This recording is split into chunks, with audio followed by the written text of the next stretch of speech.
Thank you guys all so much for being here today. Welcome to episode number 10. We're in the double digits now. Episode 10 of Means of Creation, a show where we are interviewing founders and creators in the passion economy. And today we have a special guest, Blake Robbins, who is our first guest who is not a founder and not, a full-time creator, but he's a very thoughtful investor at Ludlow Ventures in Detroit, Michigan. He's also one of the most thoughtful voices today in tech when it comes to content creators, the future of media, and anything that touches gaming, eSports, YouTube, David Dobrik, etc. And I'm really excited to chat with him today because he's also a member of our newsletter writers collective, Type House. He writes his newsletter at blake.substack.com. And beyond that, he's just an incredibly kind and caring person. So welcome, Blake, to our show today. Thank you so much for being here with us. Thank you. I'm excited to be here. I think we're going to have a fun conversation. Yeah. And also, as a fun fact, Blake and I go way back. Oh, to Michigan. Yes. You guys were classmates. It's true. It's true. Blake was my intern when I worked at General Assembly building Dash, and he was like the best ever. And I just knew he was like way overqualified to be doing the work that Blake was doing for me. And very quickly, Blake surpassed me. So it's been awesome to see your career since then. That was a fun internship. Awesome. Well, I'm so glad that this is a reunion of sorts, and it tees us up well for the first question that I wanted to ask Blake. It's rather unconventional to meet a venture investor who is living in Detroit in the Midwest. I'm curious on how you wound up there and what do coastal investors not understand about living and investing in the Midwest?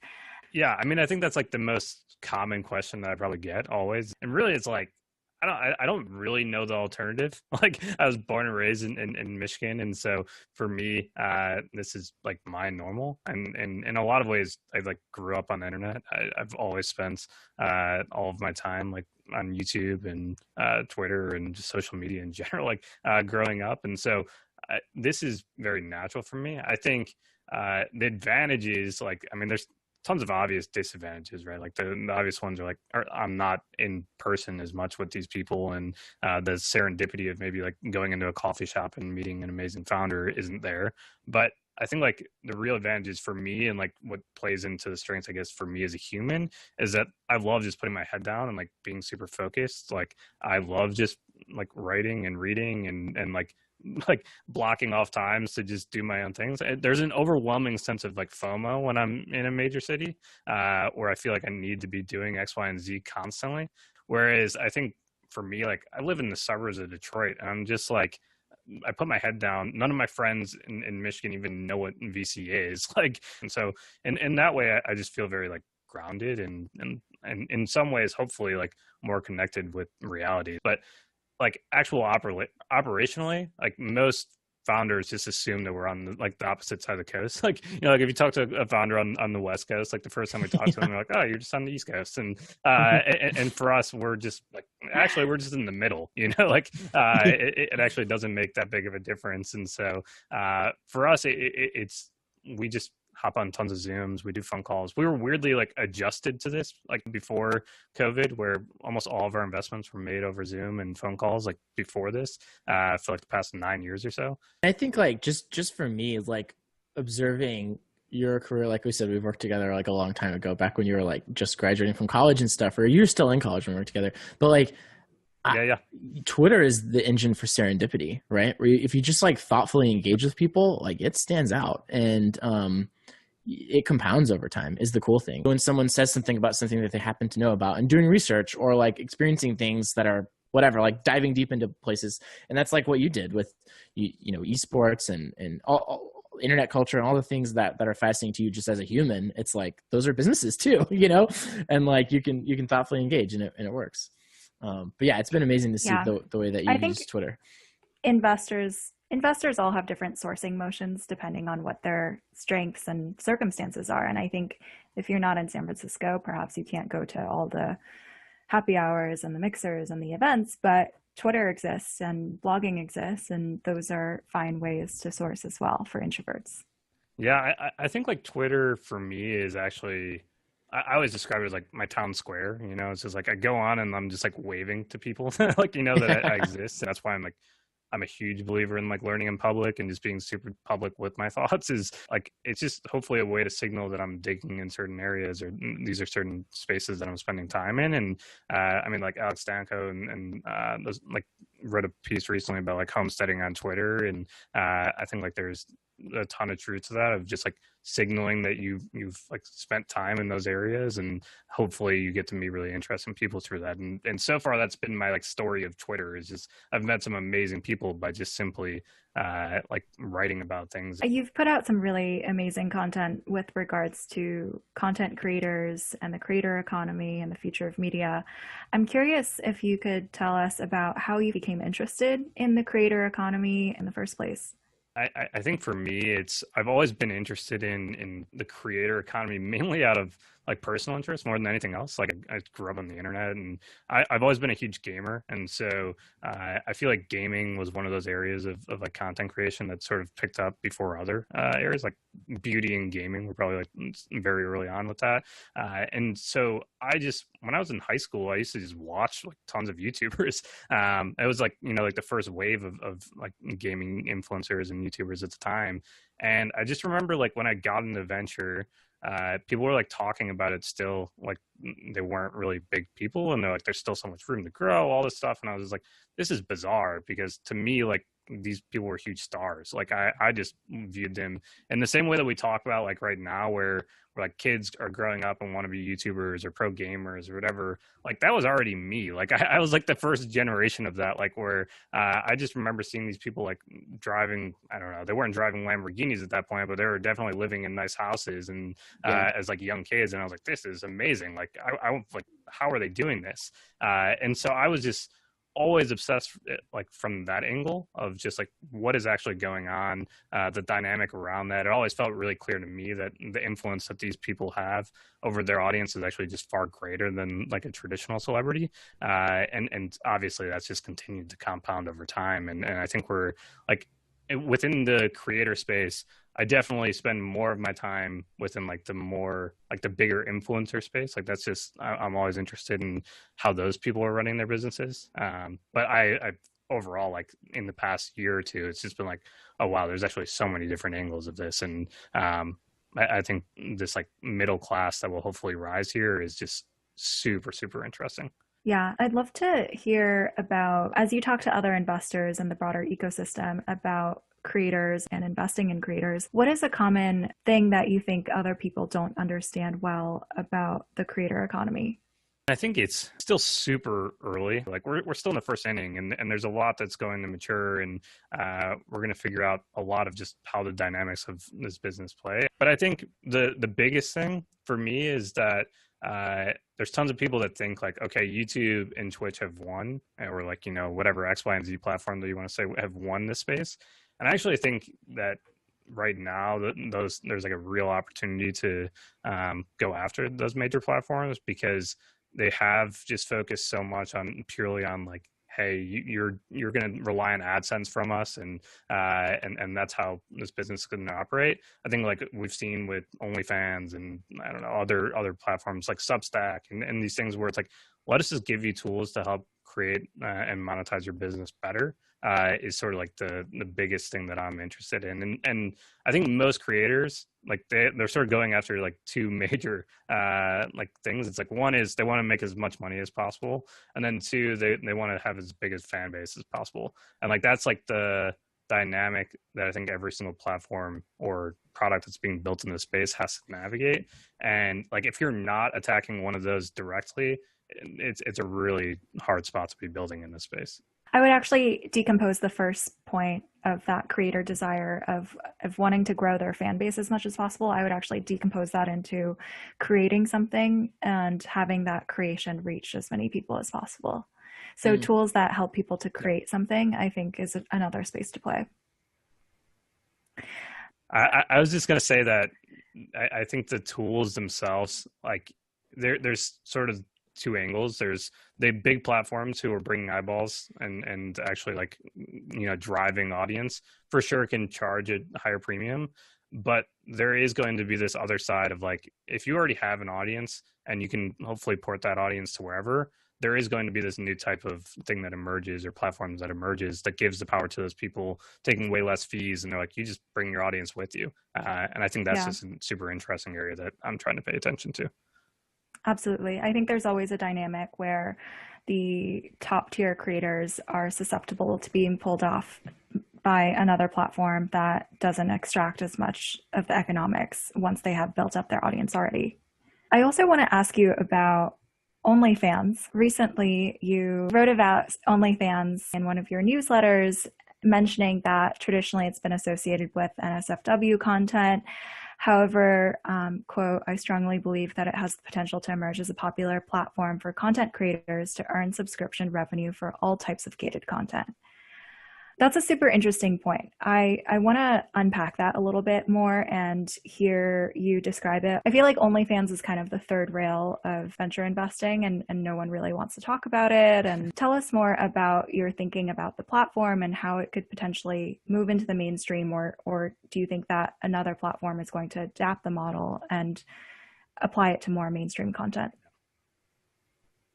Yeah, I think the biggest question is just like, does OnlyFans actually just have a stain on it in some ways, where it's like people are expecting certain content when they go to OnlyFans? That's like the dynamic that they're going to have to just, from a product standpoint, navigate moving forward. But I think the core mechanic of paying for gated content in a very simple and like socially acceptable way is like very interesting. And I think that there's going to be someone, and whether that's OnlyFans or another platform that emerges, that helps. Like, the reason why OnlyFans really works, in my opinion, is they targeted a group of creators that is like forever just sort of starved within like the universe of like money, like making money on the internet. Like, they aren't making money on the existing platforms. And so it's like, okay, let us figure out a way to just directly monetize. And I think that there's actually just a growing use case of that within the broader like YouTube and creator world, where it's like, maybe their videos just don't monetize super well on YouTube, or maybe they can't get brand deals because they only have 1,000 fans or 100 fans. And so like, it's not hard to believe that there is going to be a platform, for whatever reason their fans are really engaged or really bought into them. Later, like, all OnlyFans is just an access to like gated content. And so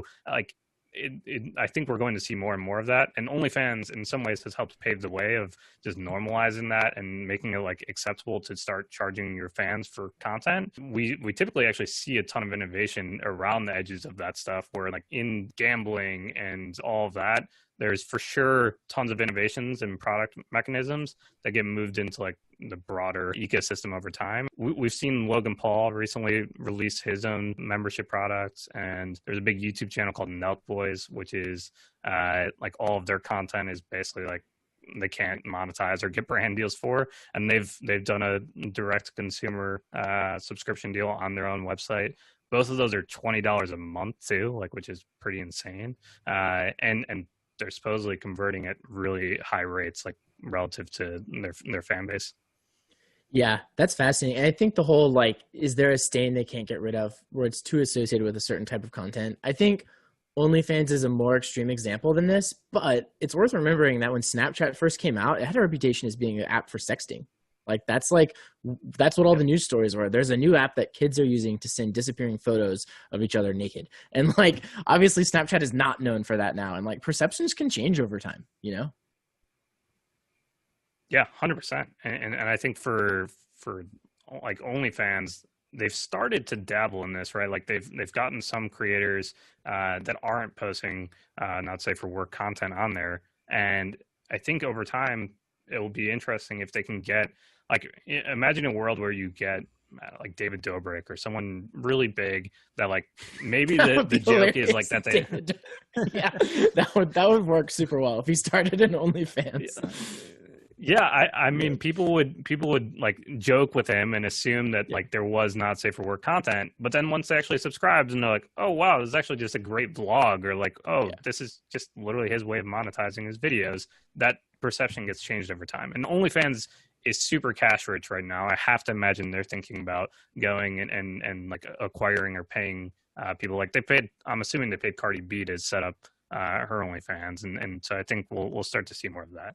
Yeah, it's definitely super interesting. I think the question of whether or not they can move into the mainstream successfully, I think it'll also be a function of consumer receptivity to it and whether they are willing to pay for premium content, given that a lot of these creators also release free content elsewhere. I think that's the contrast with a lot of this NSFW stuff. It's stuff that you probably can't access on other platforms. Patreon will kick you off of the platform, Right. YouTube, Instagram as well. But for stuff that is just more content from a creator that you already follow, I think the question is a little less clear to me of how many users are willing to pay for that kind of content.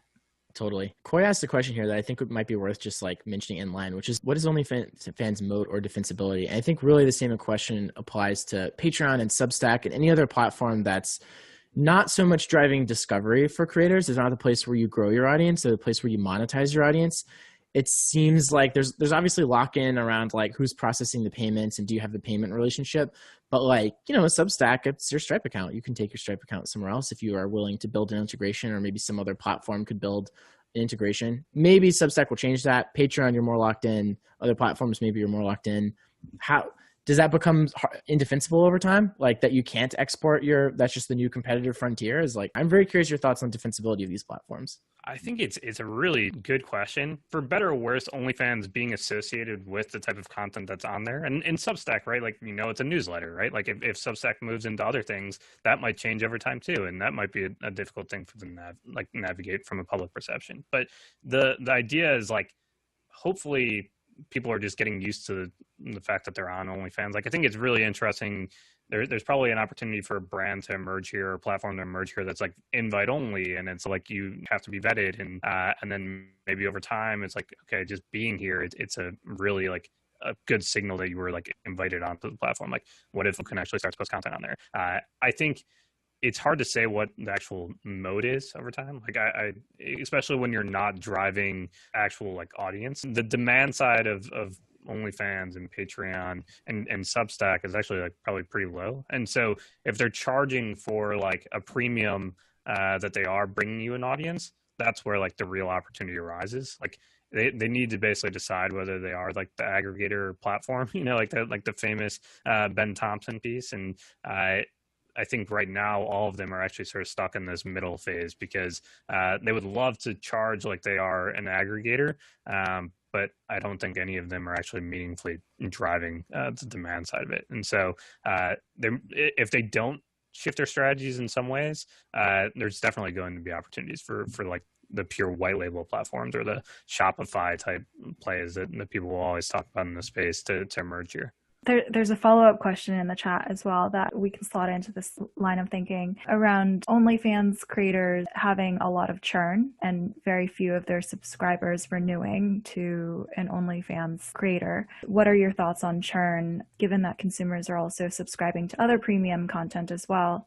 I think it's an interesting question, and I haven't taken a look under the hood of OnlyFans and dug into the data or anything, but what I've heard is that this type of content does tend to have higher churn than other categories. It speaks to the aspect of perhaps the OnlyFans creator being more commoditized and people subscribing on a whim, but really viewing the creators as kind of interchangeable and wanting to get a large variety of different content versus just being loyal to a single person, which isn't the same dynamic at play in music or writing or other sort of creative industries. Curious if you have any thoughts there. Yeah, I mean, obviously the intent for why someone's probably subscribing to someone on OnlyFans is super clear, and if they're like, then they're just going to move on. I think where this gets interesting, like longer term, is probably looking at something like Twitch, where Twitch has just done a really good job of like gamifying the actual subscription, where like you're getting badges, you're getting custom emotes, like something to stake or prove that you were there early, I think is just like the next phase of this. And Twitch, I think, is largely just misunderstood within tech. Like I think most people aren't paying attention to like Twitch subscriptions and how powerful chat and the badges themselves and emotes themselves are. And so I think that's where this is hopefully heading. And in the same way that when I don't know, you find like a musician early on, you want to like signal that you were an early fan of that person. I think there is going to be a lot built around like proving that you were an early supporter of certain creators, and being able to actually signal that in some way. Like, I don't know, maybe on Substack one day they'll add to the comments like a badge that shows you've been subscribed to everything for, I don't know, like 6 months. And it's like, okay, cool. Like that automatically gives you some type of status within that community. And hopefully like gives you a chance to get responses and more engagement as well. What are some of the things that are like happening and working on Twitch that aren't commonly understood in tech, and like maybe that Substack should learn from or other platforms should learn from? Yeah, I mean, I think like emotes, if you're familiar with emotes on Twitch at all, like it's super looked of like you're actually just paying, I don't know, let's just use Ninja as an example. Like you're paying Ninja $5 a month to get access to get your name read, which like means something. Two is getting like access to the chat. Sometimes they make the chat only available to subscribers. Like if you're a big enough streamer, you can make it so only paid members can subscribe. And then like three, I think it's emotes, which is super interesting, where you get access to essentially emojis that represent and were designed by Ninja. Like, I mean, designed by someone on Ninja's design team, but like they like creative directed. They represent Ninja. Yeah, exactly. And then from there, those emotes are actually able to be used throughout the entire Twitch platform, right? So like you can be in someone else's like Twitch chat and you can just be spamming Ninja's like emojis. And there's like some weird like signal within that where I don't know, a good example is like if you're watching a League of Legends pro game and like if you're a fan of a specific player and that player does well, like maybe you just start spamming their emotes, and like immediately at least for me, when I see that in chat, I'm like, oh, they're actually like a real fan. like they're not just hopping on the bandwagon and like saying they're a fan of this person. Like they clearly have already supported this person. Yeah. And now they're just showing to everyone in chat. And so I think there's like my view of like the future of consumer and this stuff, especially around subscriptions, and is being able to like carry these badges like throughout like the internet, you know, like showing that you've been a subscriber to, I don't know, The Ringer for 10 years or something. Like I think will be really cool to show, where like actually showing that you've watched like or listened to 100 Joe Rogan podcasts. Like I think the gamification of all of that, or like proving that you've read everything from the Everything bundle, I think is like, those are very cool things to show. And I think that is hopefully will translate into even more engagement, and people will just like it just signals a lot of like things to everyone within the community. Totally. The cross community sort of like network effect thing is so powerful. I feel like it's definitely it's one of the key things that these platforms need if we're talking about defensibility. Of like, you can imagine a future for OnlyFans or Substack where I can go in and talk in some other community, and then I have sort of like credit for all the stuff I've consumed or the money I paid or when I became a supporter or whatever. It's like valuable. That's useful information to know. Yeah, I've been reading Ben Thompson since he launched. Is very different from like I found out about Ben Thompson 3 months ago, you know? Yeah.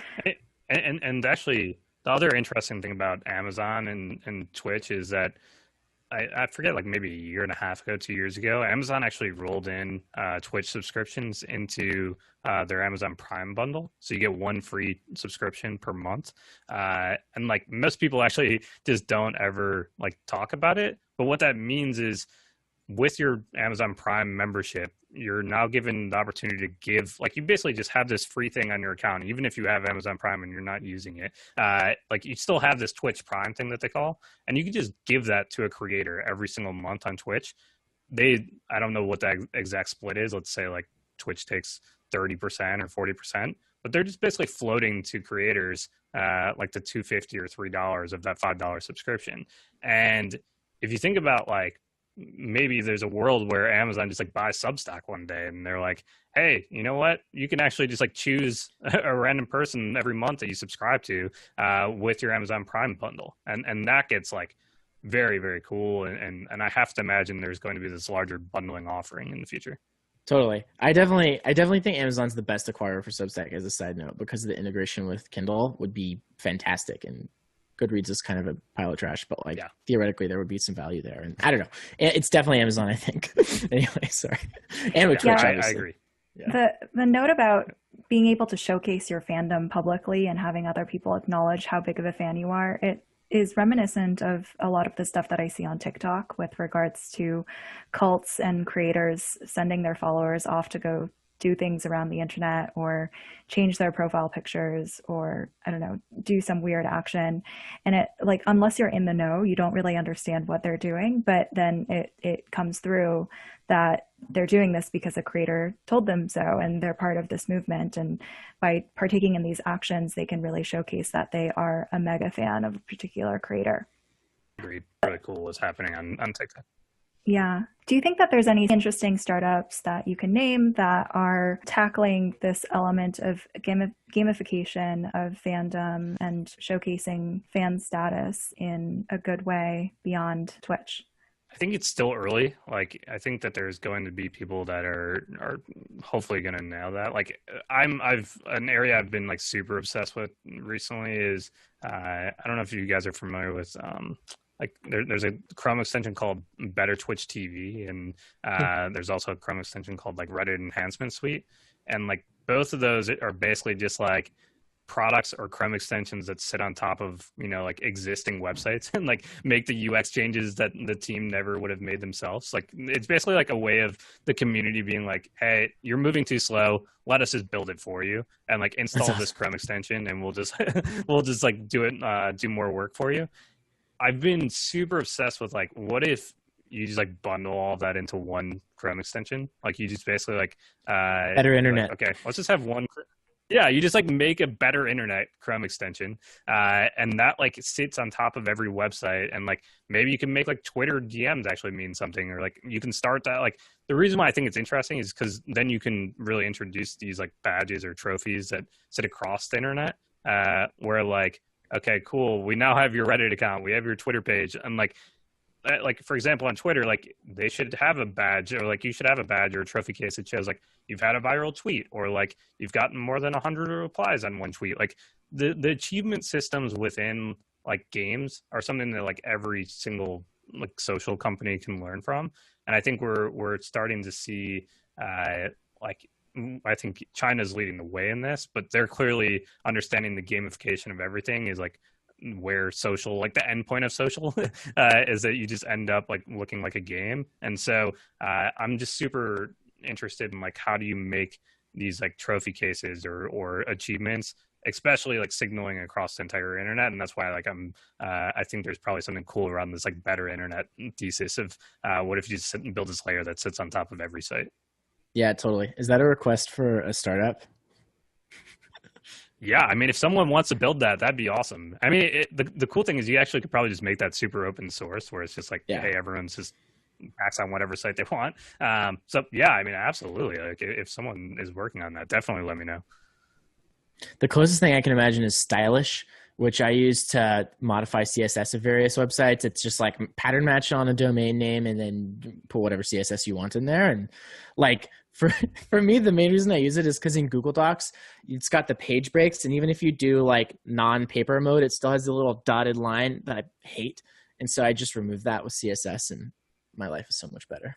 Digression, yeah, but I love the idea of the across the internet thing. Yeah, it reminds me a little bit of the explosion of different creator community platforms that we're seeing right now. Like, I think in recent months/years, there's been a new wave of private social networking community platforms that have arisen that help creators form their own virtual fan clubs, essentially, and bring their audience together in one place to engage with them, access premium content, to have a greater level of access to the creator.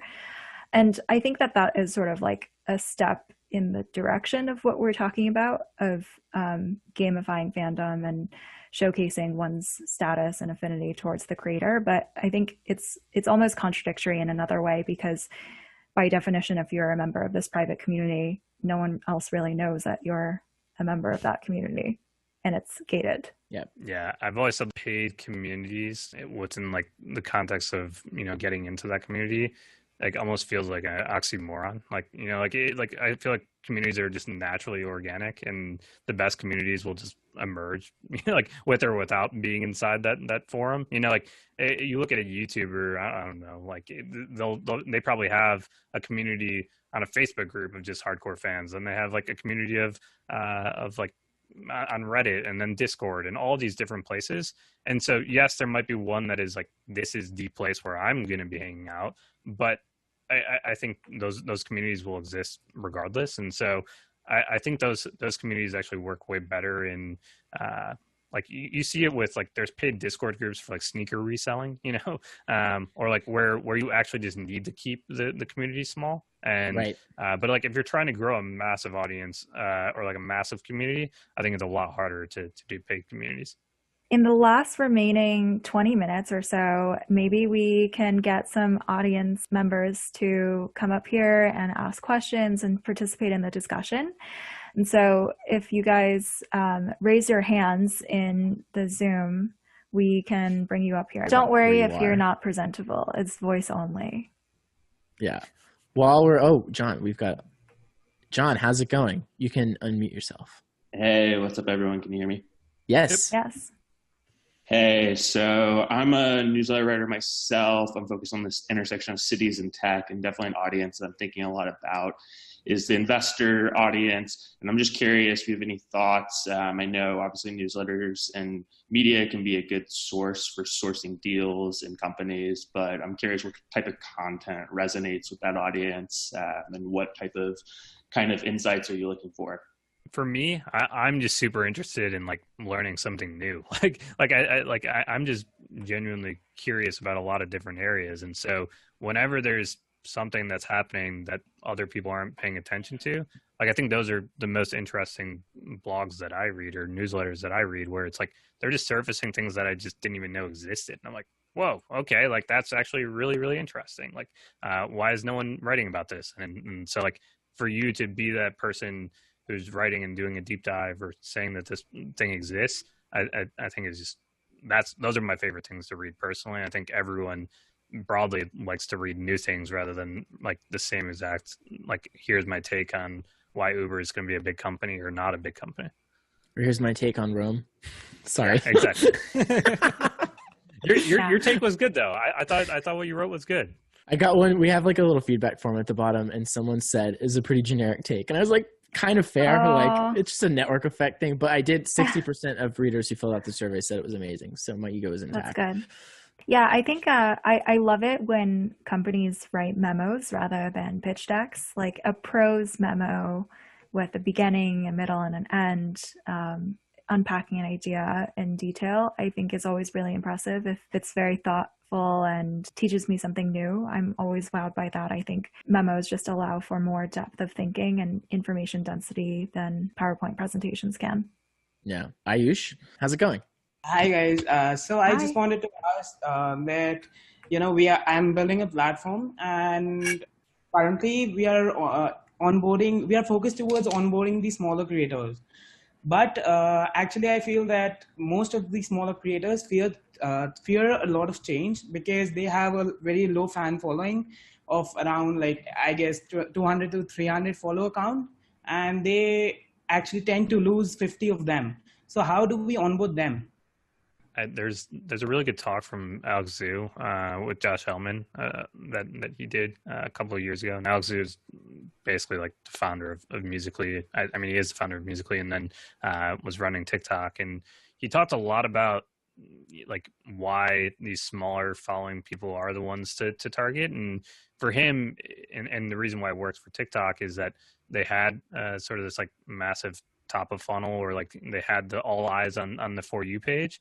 And he talks about it as like basically how do you convince creators to like immigrate from one country to another is like the wording that he uses. And he's like, you do that by basically signaling that someone can get like wealthy on this other platform, and then like they'll tell their friends. And so like in a weird way, he sort of admitted that they like chose or like gave people more exposure on the For You page to like then signal and go back to everyone else of like, why is Charlie D'Amelio like now have 90 million followers? Like, and like you see these people with huge numbers, and it's like, yeah, because they were just shown way more than everyone else. And so I just think that dynamic, I don't know a ton of context around what you're specifically building, but assuming that you are, like, you do have some type of demand gen side and you are bringing some fans to the platform, like maybe handpicking a couple of those to really promote and help them grow their audience, like would be something worth investing in.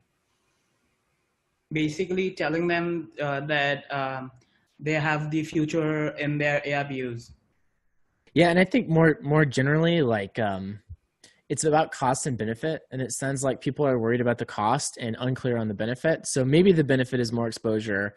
Maybe there's some other thing you can pitch, but like it sounds like there's always a cost. Like, I mean, literally there's a price probably for a lot of products that cost money to use. So like this is just one of the costs of like new things, and it's an important like, you know, network effect that other companies have that's really hard to compete with. But there's got to be some sort of like wedge around that. Like another one is like making content exportable. So like TikTok, you can export the videos and share them in other platforms natively. So I don't know if there's like a similar thing that makes sense in your context, but it's kind of like the come for the tool, stay for the network strategy that propelled Instagram in the early days, where people just wanted to be able to use the filter rather than caring about who followed them or whatever, is another just general line of thinking for that.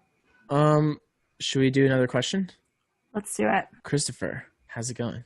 So I'd love to get all y'all's thoughts about why do you think, kind of along the lines of what you guys were talking about previously, why do you think that there hasn't been a platform to kind of emerge around, you know, benefiting the creator economy and kind of dominating that space a little bit? And I mean, I have my own thoughts, being that, you know, there just haven't been enough startups in that space that have been like founded by people who understand the business and the ideals that kind of surround it. And I think that, you know, a lot of the maybe bigger players in the space being, you know, YouTube and Patreon, and even though Patreon's kind of built around monetizing for creators, but you know, there still hasn't been, like you guys had said, one company that's been successful enough to dominate the space. And I think that part of that comes from, you know, there not being founders that understand that yet. And I think a lot are growing in that arena now.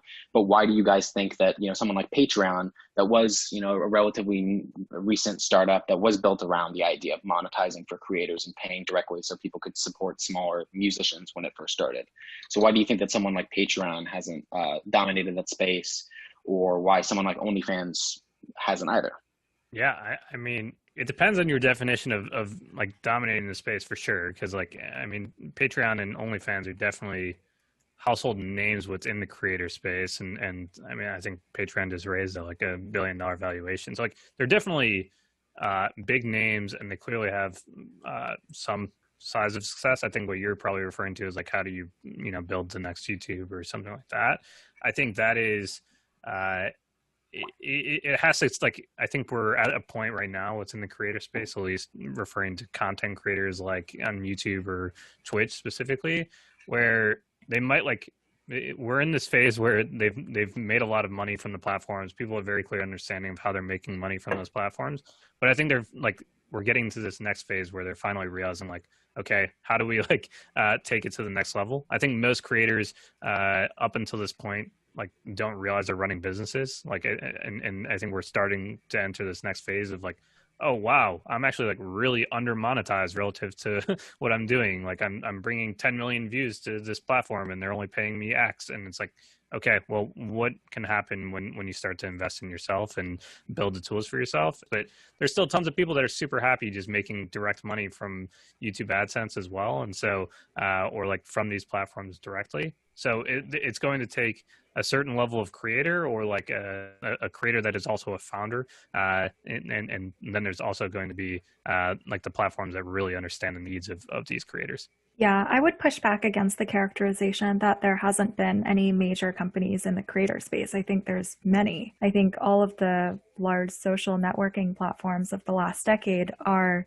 creator companies. They're places where people are creating content for the consumption of an audience. And even just in the last 18 months, TikTok went from having basically no relevancy in the US to getting a billion, I think a billion monthly active users, spending like an hour or two a day on the platform, which a crazy level of growth. So there are I mean, there are major creator companies out there. It's just that they don't all represent a source of income for a lot of their creators. But I think that's coming as well. Yeah, there's a question in the chat. Bryant, I don't think he can talk in audio, but I think it's really interesting. He wants to hear Blake do a postmortem on Mixer. What went wrong strategically?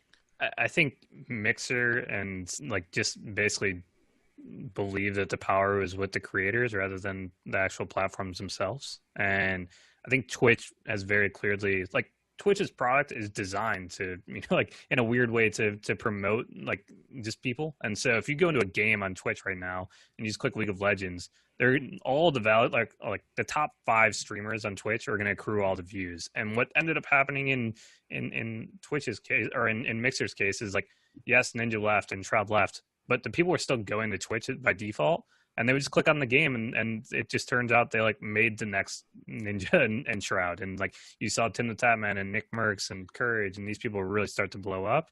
I think like it was just, they were trying to apply a strategy that I think just doesn't really work to go against Twitch. Like, whereas if you look at how YouTube has approached it, like YouTube is just funny to me because YouTube continues to win. Like, while everyone is focused on live, like YouTube is still absolutely crushing on the VOD side, and like everyone is just completely like, we're not even going to try and compete there.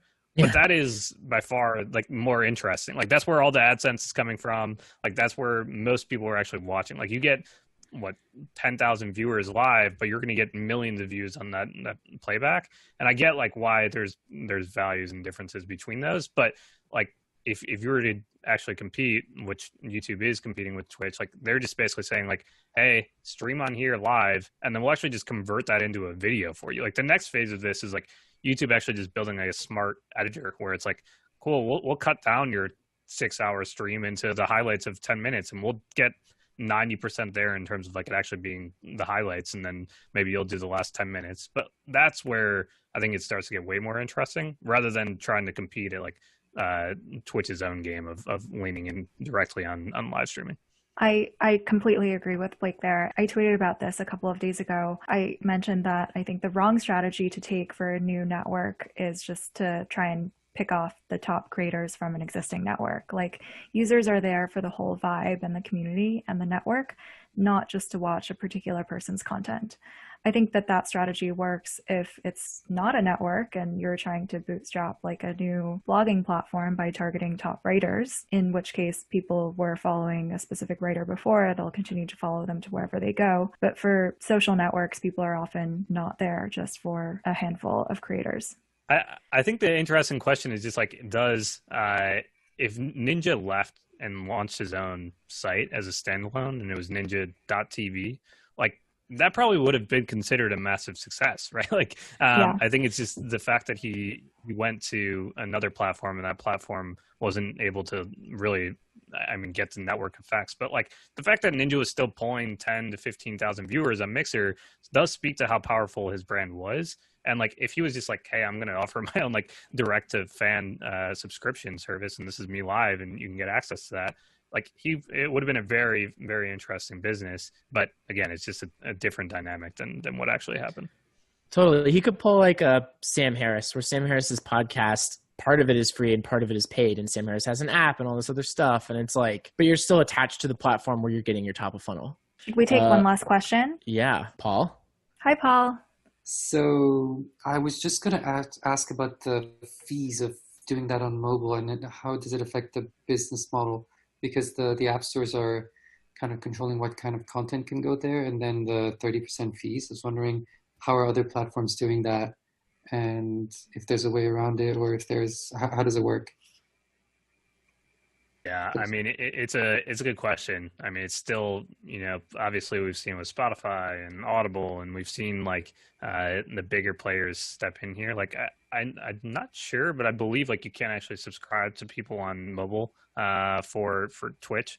Like I believe you have to actually like type out a command in chat, and then like you get sent the link, like and you just do that like through the browser. That is, I think, basically the hack around this right now, and we'll hopefully see I mean, we'll see what happens with this Epic lawsuit and how this plays out. Very clearly, fingers crossed.